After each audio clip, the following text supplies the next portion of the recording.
School of ম্যাথের এই পর্বে তোমাদের স্বাগতম। আশা করি তোমরা সবাই ভালো আছো। এবার তোমাদের জন্য আলোচনা করব চতুর্থ শ্রেণীর গণিতের প্রথম অধ্যায় থেকে। প্রথম অধ্যায় হলো তোমাদের বড় সংখ্যা ও স্থানীয় মান নিয়ে। এটা হলো 2 পৃষ্ঠায়। তো আসলে আমি এই অধ্যায়ের অনুশীলনী প্রশ্ন আলোচনা করব। অনুশীলনী প্রশ্নে যদি আমরা যাই, আমাদের অনুশীলনী প্রশ্ন হলো, আমরা দেখতে পাচ্ছি 10 পৃষ্ঠায় আমাদের, দেখো তোমাদের বইয়ের 10 পৃষ্ঠায় তোমরা দেখতে পাবে। তোমরা যদি বইটা হাতে নাও তাহলে দেখতে পাবে তোমাদের অনুশীলনী 1 নাম্বার। এখানে বলা হলো উচ্চ স্বরে পড়ো, কথাই লেখো এবং স্থানীয় মান নির্ণয় করো। তো এখানে যে সংখ্যা দেওয়া হলো উচ্চ স্বরে পড়তে হবে। আশা করি তোমরা এখন এগুলো পড়তে পারো, যে একক, দশক, শতক, হাজার, অযুত, লক্ষ, নিযুত, কোটি, এগুলো আশা করি তোমরা এখন পারো। তো সেক্ষেত্রে আমি ওইগুলো আলোচনায় না গিয়ে আমি সরাসরি এখানে এটা আসলে পড়তে হবে কিভাবে সেটা আমি তোমাদের বলবো। তো একক, দশক, শতক করে তোমাদের কি করতে হবে, ডান থেকে বামে যেতে হবে। তাহলে আমরা 1 নম্বরে যেটা পেলাম সেটা হলো এই সংখ্যা আমরা উচ্চ স্বরে পড়ব। তো একক, দশক, শতক, হাজার, অযুত, লক্ষ, তাহলে এটা হলো 8 লক্ষ। একক, দশক, শতক, হাজার, অযুত, এই যে হাজার আর অযুত দুইটা মিলে হলো আমাদের হাজারের ঘর। তাহলে 72,000 একক, দশক, শতক, 931। তাহলে এটা আমরা উচ্চ শব্দে পড়লাম, 8,72,931। তাহলে আমরা লিখব উচ্চস্বরে যেটা পড়লাম সেটাই আমরা লিখব। তাহলে 8,72,000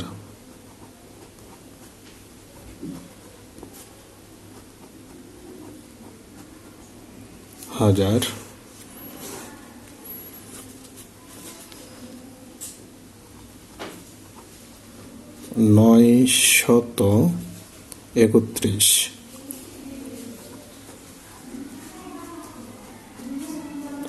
এটা আমরা কথাই লিখলাম। এখন আমাদের স্থানীয় মান বের করতে হবে। তো সেক্ষেত্রে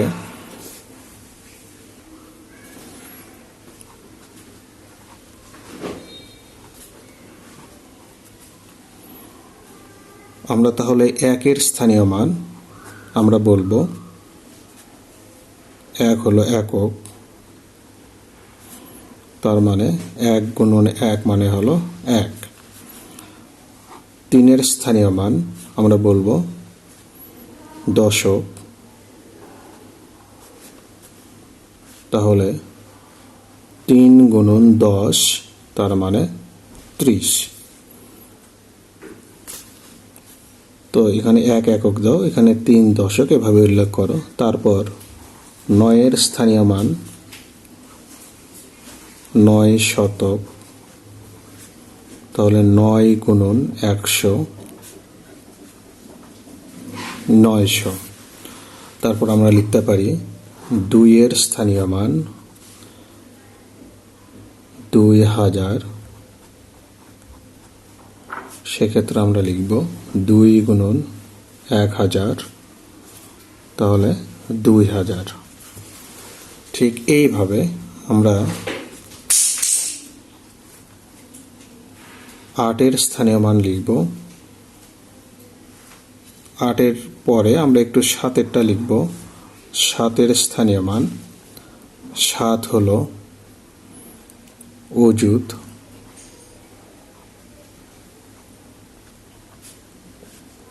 7 গুণন 1 লিখে 4টা শূন্য মানে 10,000। এর সঙ্গে আমাদের 7 লিখে 4টা শূন্য লিখলাম। ঠিক 8-এর স্থানীয় মান আমরা এখানে লিখব লক্ষে যেহেতু, তাহলে আমরা এখানে 8 লক্ষ, তাহলে 8 লিখে আমরা 1 লিখে 5টা শূন্য দেব। তাহলে হাজারের ক্ষেত্রে, শতকের ক্ষেত্রে 2টা শূন্য, হাজারের ক্ষেত্রে 3টা, আর অযুতের ক্ষেত্রে 4টা, আর আর লক্ষের ক্ষেত্রে 5টা। তাহলে আমরা এখানে লিখতে পারি এটা 8 লিখে 5টা শূন্য। তো যেহেতু আমরা এখানে কথাই লিখলাম, এবার 2 নম্বর আমরা যেটা দেখতে পাই, একক, দশক, শতক, হাজার, অযুত, লক্ষ, নিযুত, তার মানে 51,78,572। তো আমরা উচ্চস্বরে তাহলে কি পড়ব? 51,78,572। সেক্ষেত্রে কথায় আমরা যেটা লিখব, কথায় উচ্চস্বরে যেটা পড়লাম সেটাই কথায় লিখব 78,572।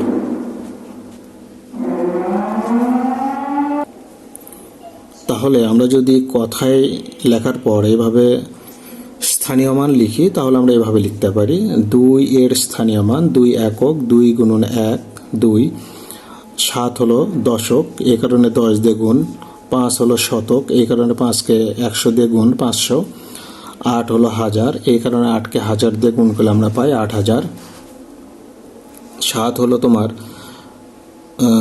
অযুতের ঘরে, এই ক্ষেত্রে 7কে তোমার 10,000 দিয়ে গুণ করলে আমরা পাবো 70,000। এখানে 1 হলো এখানে লক্ষের ঘরে, তাহলে 1কে 1 লক্ষ দিয়ে গুণ করলে 1 লক্ষ। তারপর এই 5 হলো তোমার নিযুতের ঘরে, তো এটাকে আমরা যদি 10 লক্ষ দিয়ে গুণ করি তাহলে হবে এখানে তোমার 50, 5 10 50 লক্ষ। সেক্ষেত্রে হিসাব টোটাল আমাদের ঠিকই থাকবে। তো 51,78,572কে আমরা এভাবে স্থানীয় মান আকারে লিখতে পারি। তাহলে 3 নম্বর এটাকে আমরা উচ্চস্বরে পড়ব এইভাবে, একক, দশক, শতক, হাজার, অযুত, লক্ষ, নিযুত, কোটি। তাহলে 1 কোটি, একক, দশক, শতক, হাজার, অযুত, লক্ষ, 35 লক্ষ, একক, দশক, শতক, হাজার, 72,000, তাহলে 468। তো আমরা কি পেলাম? 1 কোটি 35 লক্ষ 72,468। এখন আমরা কথায় এটা লিখি যে 1 কোটি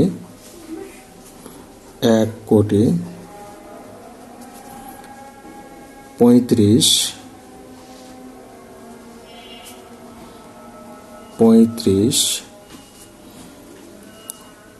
লক্ষ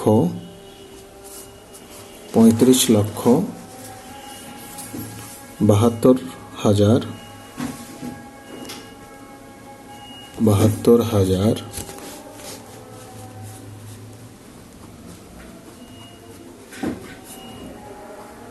400 বা 400 তোমরা লিখতে পারো 68।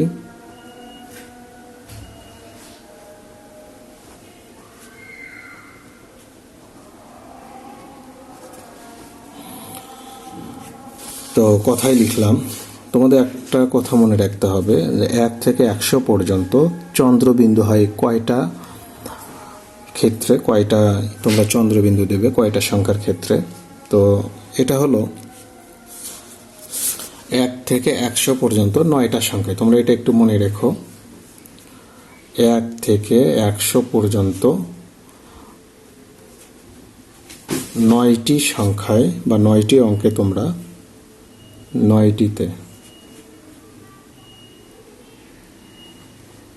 9টিতে চন্দ্রবিন্দু হবে। সেই 9টি কি কি? তোমার 5-এ হবে, 15-তে হবে না, 10-এও তো হয় না, 15-তেও হবে না, 20-এ হবে না, 25-এ হবে। তারপর 25-এর পর তোমার 35-এ হবে, চন্দ্রবিন্দু হয় এগুলো। 35-এর পর 37-এ হবে, এটা একটা ব্যতিক্রম যে 37-এ হয়। 37, তারপর 45-এ হবে, তারপর 55-তে হবে না, 65-তে হবে,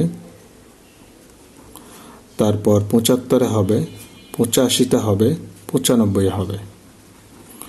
তাহলে 2, 4, 6, 8, 9, এই 9টাতে তোমার কি হয়, চন্দ্রবিন্দু হয়। কথায় যখন লিখবে এই 9টাতে চন্দ্রবিন্দু খেয়াল করতে হবে। তো যাই হোক, এবার পরের যে ধাপ সেটা হলো তোমাকে স্থানীয় মান লিখতে হবে। এটার স্থানীয় মান, তো স্থানীয় মান আসলে লিখবে আগের নিয়মে। 8-এর ক্ষেত্রে 8 একক, তাহলে 8 গুণন 1 মানে 8। তাহলে আগের নিয়মেই আমি স্থানীয় মান লিখলাম। তো খেয়াল করে দেখো, তো 8 একক, 8 গুণন 1, 6 দশক, 6 গুণন 10, 4 শতক, 4 গুণন 100, 2000, 2 গুণন 1000, 7 অযুত, 7 গুণন 10,000, 5 লক্ষ, 5 গুণন 1 লক্ষ, 5 লক্ষ, 3 নিযুত, তাহলে এখানে 3 গুণন 10 লক্ষ, আর 1 হলো কোটি, 1 কোটি দিয়ে গুণ করলে এখানে 1 কোটি। এইভাবে তোমাদের স্থানীয় মান লিখতে হবে। তাহলে সর্বশেষ 4 নম্বরে যেটা দেখো, একক, দশক, শতক, হাজার, অযুত, লক্ষ, নিযুত, তার মানে এটা হলো 10 লক্ষ। 10 লক্ষ, একক, দশক, শতক, হাজার, এটা হলো 10,000, একক, দশক, শতক, 101। তাহলে আমরা লিখতে পারি 10 লক্ষ